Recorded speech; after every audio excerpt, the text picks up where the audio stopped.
গত সোমবার পুরসভার কাজকর্ম নিয়ে নবান্নে মুখ্যমন্ত্রী মমতা বন্দ্যোপাধ্যায় মন্ত্রী, সাংসদ, বিধায়ক, মেয়র, চেয়ারম্যান ও সংশ্লিষ্ট আমলাদের নিয়ে পর্যালোচনা বৈঠক করেন।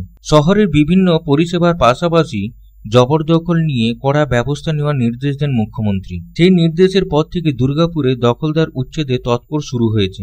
এদিকে এবিএল মোড় সংলগ্ন জাতীয় সড়কের ধারে যে সমস্ত বেআইনি হোটেলগুলি রমরমা ব্যবসা করে আসছে, সেই সমস্ত হোটেলগুলিতে পুলিশকে সাথে নিয়ে অভিযান চালানো হয়। উদ্ধার করা হয় বিদেশি মদ এবং গ্রেপ্তার হয় 3 জন। এরপর মঙ্গলবার সকালে এবিএল টাউনশিপের যে সমস্ত কোয়ার্টারে বেআইনি বসবাস করছে, সেই সব কোয়ার্টারে বিদ্যুৎ সংযোগ বিচ্ছিন্ন করে দেওয়া হয়। আবার এডিডি এর পক্ষ থেকে নোটিশ দিয়ে সাথে মাইকিং করে জবরদখলে ছেড়ে দেওয়ার নির্দেশ দেওয়া হয়েছে। আসানসোল দুর্গাপুর উন্নয়ন পরিষদের চেয়ারম্যানের দায়িত্ব পাওয়ার পরে শহরকে সৌন্দর্যায়ন করতে এবং দখলমুক্ত করতে বুধবার নগর নিগমে একটি সাংবাদিক বৈঠক করেন, যেখানে উপস্থিত ছিলেন দুর্গাপুর পৌর নিগমের আধিকারিক এবং এডিডি এর আধিকারিকরা। সাংবাদিক সম্মেলনে এডিডি এর চেয়ারম্যান কবি দত্ত বলেন, দুর্গাপুরে দিন দিন বেআইনি দখলদার বাড়ছে বেকারত্ব থাকবে, কিন্তু তার মানে এই নয় যে যেখানে পারছে সেখানে একটি দোকান নিয়ে বসে যাবে। রাস্তাঘাটে চলাফেরা থেকে শুরু করে গাড়ি চালানো সবেতে অসুবিধার সম্মুখীন হতে হচ্ছে। জনসংখ্যা খুব বেড়েছে, ফলে নষ্ট হচ্ছে শহরের পরিকাঠামো, তার সাথে নষ্ট হচ্ছে শহরের স্বাস্থ্য পরিষেবা, নোংরা হচ্ছে শহর, ফলে সাধারণ নাগরিকদের বসবাসের ক্ষেত্রে খুবই অসুবিধা হচ্ছে। তাই এইভাবে জবরদখল মেনে নেওয়া হবে না, তবে সবটা মানবিকতার সাথে দেখা হবে। এডিডিএ দখলদারদের নোটিশ দেবে, সময় দেবে, জায়গা ছেড়ে দেওয়ার সময়ের মধ্যে সরে গেলে ভালো, নয়তো আইনত ব্যবস্থা নেওয়া হবে বলেও তিনি জানান। দেখো, সেই সব জায়গার সঙ্গে এখানে একটু ডিফারেন্স আছে। আমরা এখানে বলছি আমাদের এখানে শুধু কিন্তু এডিডিএ বা কর্পোরেশনের ইনভলভমেন্ট নেই। আবারও বলছি, এখানে ধরো তোমরা জানো ভালো করে আমাদের থেকে বেশি, এখানে ফরেস্ট, ডিপিএল, সেল সবার একটা সামগ্রিক ইনভলভমেন্ট আছে। আজকে কলকাতা বা অন্য কোথাও কিন্তু এই সামগ্রিক ইনভলভমেন্টটার কিন্তু দরকার নেই। সেখানে 1% হলেই চলে, একটা কমিটি হলেই চলে। তা আমরা চাইছি একটা সামগ্রিকভাবে ব্যাপারটাকে করতে, যার জন্য আমি বললাম যে রাস্তার এপার থেকে তুলে দিলাম, ওপারে গিয়ে বসলে সেটা কিন্তু আমরা করব না। আমরা সামগ্রিকভাবে চাইছি ব্যাপারটাকে সুবন্দোবস্ত করতে পার্মানেন্টলি। না, আমি তোমাদেরকে দুটো জিনিস বলি এই মনোজবাবুর পরিপ্রেক্ষিতে। আমরা কতগুলো এনক্রোচমেন্ট নিয়ে কতগুলো জিনিস কিন্তু আমরা অলরেডি করেছি। আমরা দুটো স্পেশাল নাম্বার দিয়েছি, যেটা হচ্ছে যে নাম্বারে কেউ কমপ্লেন করলে, সাধারণ লোক যাতে কমপ্লেন করলে আমরা ইমিডিয়েট অ্যাকশান নিতে পারি। এবং কি ইমিডিয়েট অ্যাকশান, আমরা একটা হোয়াটসঅ্যাপ গ্রুপ করেছি, তাতে পুলিশের আমাদের যিনি ডিসিপি পুলিশ থেকে আরম্ভ করে যারা দুর্গাপুর কর্পোরেশনের যিনি হেড, আমি নিজে, যারা ডিএসপির যারা সব মিলে আমরা একটা হোয়াটসঅ্যাপ গ্রুপ করেছি, যাতে যা হচ্ছে সেটা যেন ওয়াকিবহাল থাকে সবসময়। যা কমপ্লেন আসবে আমরা কিন্তু সেখানে দেবো, সেখানে ফরওয়ার্ড করব।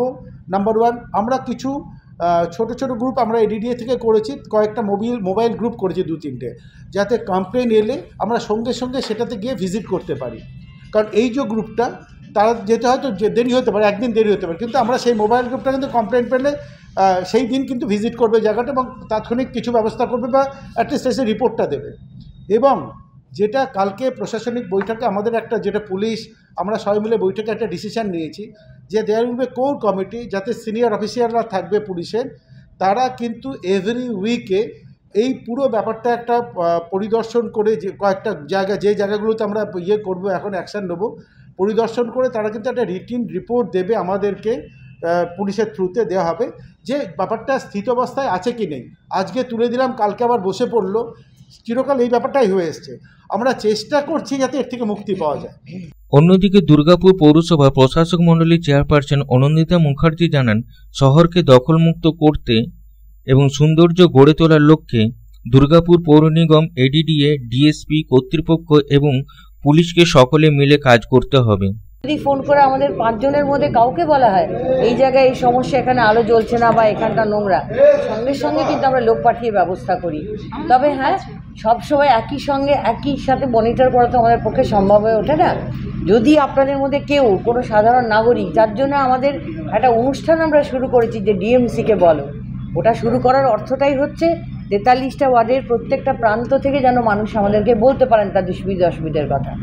নোংরা আমরা নিজেরা যে ঘুরে বেড়াই 5 জন প্রশাসক, দেখলে সেখানে দাঁড়িয়ে দেয়ার সেই অঞ্চলের বড়োকে ডেকে আমরা ওখানে ইনস্ট্রাকশন দিই। দিয়েছে সেটা তো ডেফিনেটলি দেখবো, তার আগে রাস্তাগুলো তো ক্লিয়ার করতে হবে। রাস্তাগুলো যে শুরু হয়ে গেছে, মানুষজন বেরোতে পারছেন না, তাহলে প্রথম টার্গেট হবে আমাদের রাস্তা খাটালগুলোকে নোটিশ করা। এই যে গরুগুলো চলে আসছে, অ্যাক্সিডেন্ট হচ্ছে, মানুষের ক্ষতি, সেটাকে দেখা। সেইগুলো করার পর ডেফিনেটলি স্টেপ বাই স্টেপ এগুলোও হবে না। এগুলোর জন্য তো আর কোনো এমন হচ্ছে যে রাস্তায় মানুষজন বেরোতে পারছে না। ওরা জবরদখল করেছেন, ওরা অনিয়ম করেছেন, সেখানে নোটিশ করে উচ্ছেদ করা। উচ্ছেদ বলতে যে পয়সাটা আপনারা বানিয়েছেন সেই পয়সাটা আপনারা ভেঙে দিন বলা হবে।